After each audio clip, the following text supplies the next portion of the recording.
যোৱাকালি আমাৰ APSCৰ জেইৰ যিটো PWD ডিপাৰ্টমেণ্টৰ APSCৰ যিটো মেকানিকেল ডিপাৰ্টমেণ্টৰ এক্সাম হৈ গৈছে তাৰ ৰিজাল্ট দিছে। 8টা পোষ্ট আছিলে। তো 8টা পোষ্টৰ ভিতৰত ৰেংক 6 কংকনজ্যোতি নাথ আজি আমাৰ লগত আছে। তো প্ৰথম কথা কংকনজ্যোতিলৈ বহুত বহুত বহুত শুভেচ্ছা থাকিল আৰু ৱেলকাম কৰিছোঁ কংকনজ্যোতিক আৰু welcome to Roy academy. Kankan, কেনেকুৱা লাগিছে? মোৰ প্ৰথম কুৱেশ্যন, ফিলিংটো কেনেকুৱা লাগিছে? ফিলিংছটো তাৰ বহুতখিনি ভাল। আগতেও বহুতখিনি আগলৈ গৈছিলো, কিন্তু মানে কিছুমান মানে কাগজ পত্ৰৰ কাৰণে বা 1 নম্বৰ 2 নম্বৰ কাৰণে ৰখি যাওঁ। কিন্তু এইবাৰ তেনেকুৱা একো হোৱা নাই। তেতিয়া গোটেইখিনি ঠিকে থাকে হ'ল। ফাইনেল চিলেকশ্যনৰ নাম আহিলে আৰু এতিয়া এপইণ্টমেণ্টখন আহিব বাকী আছে। এটা কথা কোৱা মোক, যেতিয়া প্ৰথম মানে APSCৰ যিটো লিষ্ট দিয়ে, লিষ্টটোত যেতিয়া নিজৰ নামটো দেখিছিলা আৰু যেতিয়া ৰেংক 6 দেখিছিলা, মানে টপ 10 ন, ৰেংক 6 দেট ইজ টপ 10, কেনেকুৱা মানে কেনেকুৱা লাগিছে? এক্সপেক্ট কৰিছিলা ৰেংক 6? এক্সপেক্টটো ছাৰ মানে মোৰ নিজৰ নাছিল এক্সপেক্টটো।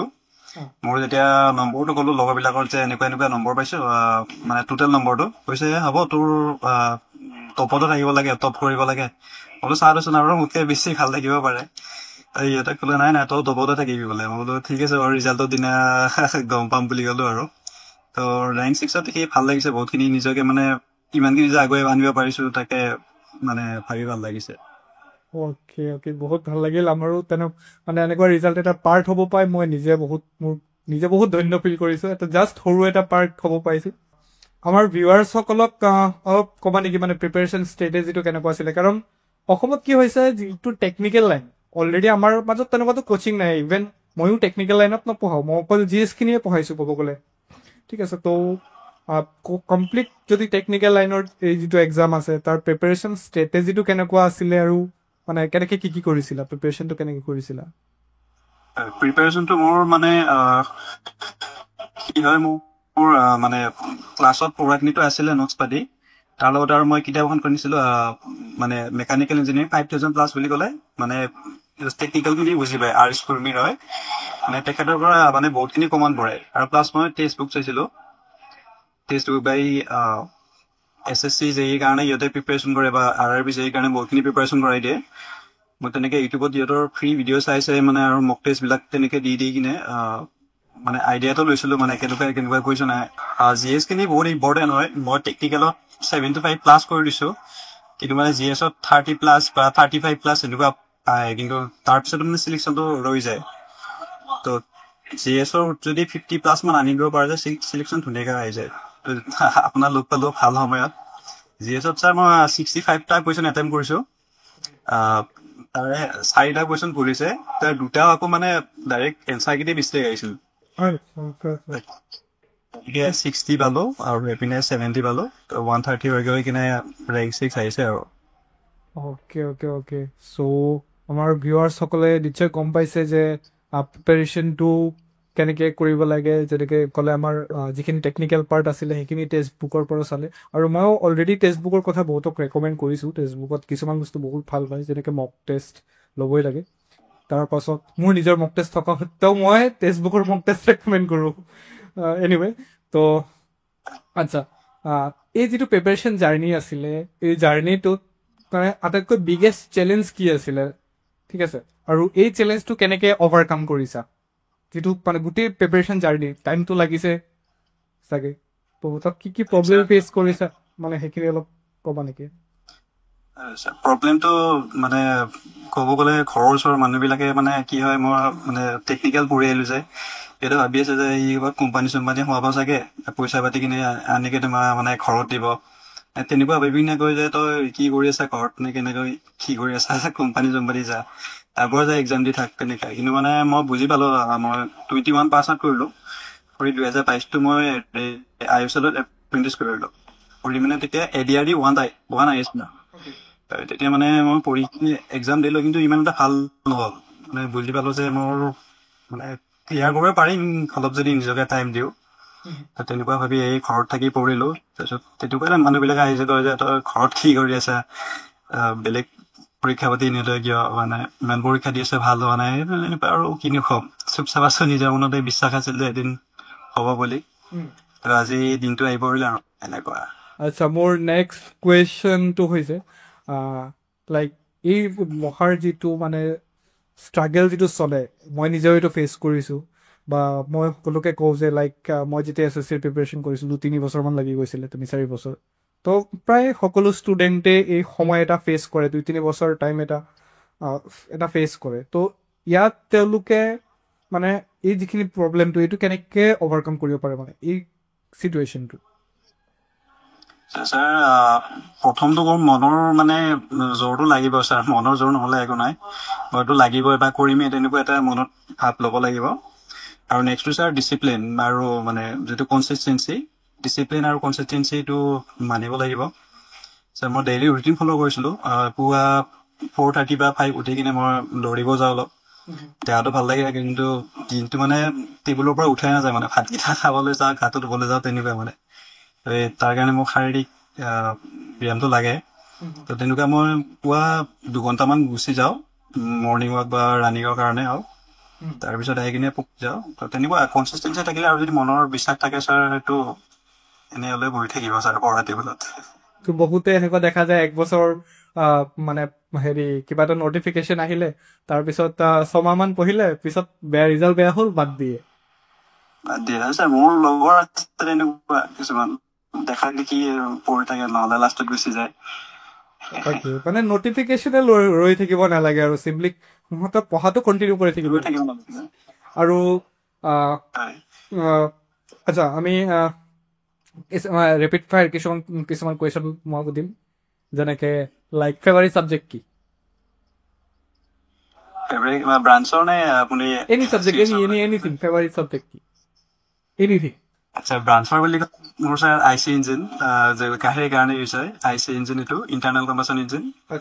আৰু ছাৰ GSত মোৰ জিঅ'গ্ৰাফীটো অলপমান ইণ্টাৰেষ্ট আহিছে ছাৰ, মেপিং ক্লাছবিলাক চাই জিঅ'গ্ৰাফী ভাল লাগিছে।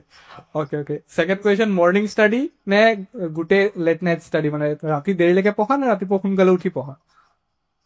সোনকালে উঠি পঢ়া ছাৰ, মৰ্ণিং ষ্টাডি। অ'কে, সোনকালে উঠি পঢ়া। তাৰপিছত ফিউচাৰ কাৰণে প্ৰিপাৰেশ্যন কণ্টিনিউ কৰিবা নে ইয়াতে এৰিবা? নাই কৰিম ছাৰ, মোৰ ড্ৰিম আছে ইয়াতকে অলপমান হাই ৰেংকত যোৱা। ৰয় একাডেমীৰ বিষয়ে সুধি, ৰয় একাডেমীৰ ক্লাছ কেনেকুৱা পাইছে? ছাৰ মানে পঢ়ি বহুতখিনি ভালকে, মানে কি ক'ম, মানে নিজৰ মানে আগত যেনেকে পঢ়াই থাকে মানে তেনেকে পঢ়াই লাগে, যেন নিজৰ মানুহ এজনে পঢ়াই আছে তেনেকুৱা লাগে, নিজৰ দাদাজনে পঢ়াই থাকে তেনেকুৱা নিচিনা লাগে। ক'ত গম পাইছিলে, ইউটিউবত নে কোনোবাই ৰেকমেণ্ড কৰিছিলে নে মানে কিয় ফেচবুক? মই ইউটিউবত গম পাইছিলো। ইউটিউবতে ন?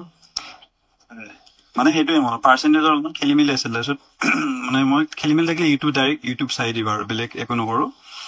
তাৰপিছত আপোনাৰ ভিডিঅ'বোৰ পালোঁ, মানে তলৰ ফালে চাই গ'লো ভাল ছাৰজন, তাৰপিছত এপটো ইনষ্টল কৰি চালোঁ 399, তাৰপিছত লৈ ল'লোঁ। তাৰপিছত আমি অলপ পাৰ্চনেল কথা পাতোঁ।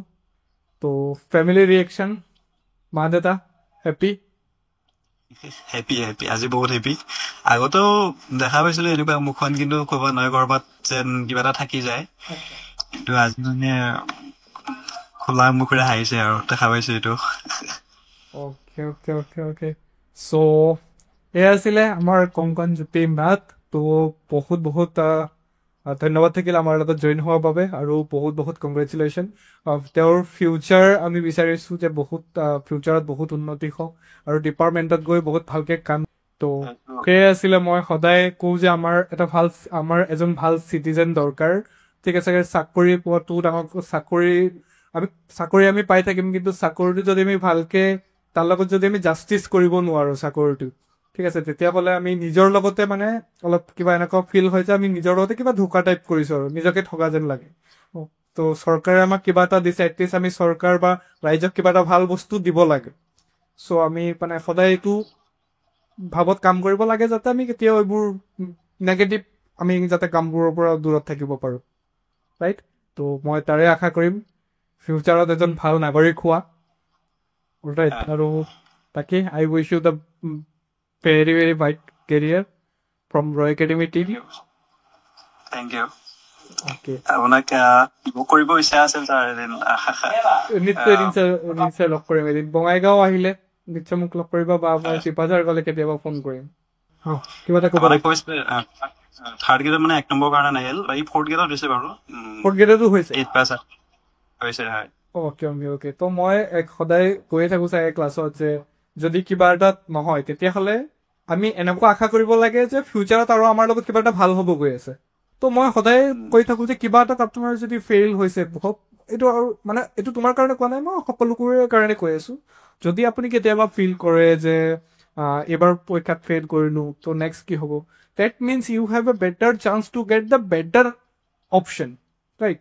চ' মানে নেক্সট টাইম আৰু ভাল কিবা এটা পাবলৈ এটা চান্স থাকি যায়। কিন্তু যদি ইভেন মানে লাইক কোনোবা থাৰ্ড গ্ৰেডত সোমাই গ'ল, তাৰ কিন্তু ক্লাছ 1ত যাবলৈ চান্সটো আৰু কমি গৈছে আগতকে, কাৰণ এতিয়া আৰু কাম কৰিব লাগিব, কাম কৰি পঢ়িব লাগিব।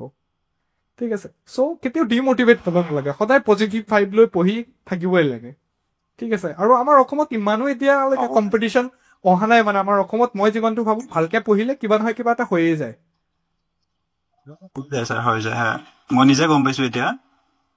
মানে কিবা নহ'লে কিবা এটা হৈ যায় যদি অলপমান ডেডিকেশ্যন দি পঢ়া হয়, 1 বছৰ 2 বছৰ যদি নিজৰ লগত দিয়া হয়। তাৰ পৰা 21ত পাছ আউট কৰি কিনে 2022ত এপ্ৰেণ্টিছ ট্ৰেইনিং কৰিলোঁ IOCL-ত। তাৰ পৰা আহি চেল্ফ প্ৰিপেৰেশ্যন কৰি এতিয়া চেল্ফ বুলি ক'ব নোৱাৰি, আপোনাৰ লগত আছে ডেফিনেটলি। মইতো মানে কি হয়, মই চাগে ক্লাছতো কওঁ যে কোচিং ইনষ্টিটিউশ্যন অনলি 20%, বাট মেইনলি নিজৰ কাম নিজৰ প্ৰিপেৰেশ্যনটো 80% বুলি ক'ব পাৰি, বা মানে তেনেকুৱা কোনো পাৰ্চেণ্টেজ নাই, বাট নিজৰটোৱে মেইন। এজন কোচিং টিচাৰ এজনে বা টিউশ্যন টিচাৰ এজনে কেতিয়াও গোটেই চিলেকশ্যন লোৱাই দিব নোৱাৰে যদি নিজে ভালকে প্ৰিপেৰেশ্যন নকৰে। ঠিক আছে, থেংক ইউ, লগ পাওঁ আমি কেতিয়াবা নিশ্চয়। অ'কে, আৰু সন্মুখৰ পৰা যদি ইণ্টাৰভিউটো ল'ব পাৰিলো হয় বেছি ভাল লাগিলে হয়। মোৰ ফাৰ্ষ্ট এক্সপিৰিয়েঞ্চ হয় এইটো এনেকে ইণ্টাৰভিউ দিয়া। এয়া আছিল আমাৰ মাজত Kankanjyoti Nath, APSC junior engineer examination rank 6। এই ভিডিঅ'টো মই মেইনলি আপোনালোকৰ মটিভেশ্যনৰ কাৰণে লৈ আহিছিলোঁ। কনচিষ্টেণ্টলি যদি আপোনালোকে পঢ়ি থাকে লাইফত, কেতিয়াবা নহয় কেতিয়াবা আপোনালোকৰ কাৰণে বহুত ভাল ফিউচাৰ্ছ থাকে। ঠিক আছে, সেই বুলি এনেকুৱা নহয় যে 5 বছৰ 10 বছৰ পঢ়ি থাকিব, ডেফিনেটলি তাৰো এটা লিমিট থাকে। ঠিক আছে, কিন্তু যদি মই যিমানটো ভাবোঁ, যদি আপোনালোকে 2-3 বছৰ ভালকৈ কষ্ট কৰি দিয়ে, তেতিয়াহ'লে ক'ৰবাত নহয় ক'ৰবাত আপোনাৰ ডেফিনেটলি কিবা নহয় কিবা এটা এক্সাম ক্লিয়াৰ হৈ যায়। তো আজিৰ ভিডিঅ'ত এইখিনি আছিলে, আশা কৰিছোঁ আপোনালোকে ভিডিঅ'টোৰ পৰা অলপ উপকৃত হৈছে। যদি ভিডিঅ'টো ভাল লাগিছে তেনেহ'লে লাইক কৰিব, আৰু যদি প্ৰথমবাৰৰ বাবে চেনেলটোলৈ আহিছে নিশ্চয় চেনেলটো ছাবস্ক্ৰাইব কৰিব। মই ইউটিউবত আকৌ কামবেক কৰি আছোঁ, মানে লাইক এতিয়াৰ পৰা চেষ্টা কৰিম ভিডিঅ' দিবলৈ। চ' থেংক ইউ, জয় অসম, জয় হিন্দ।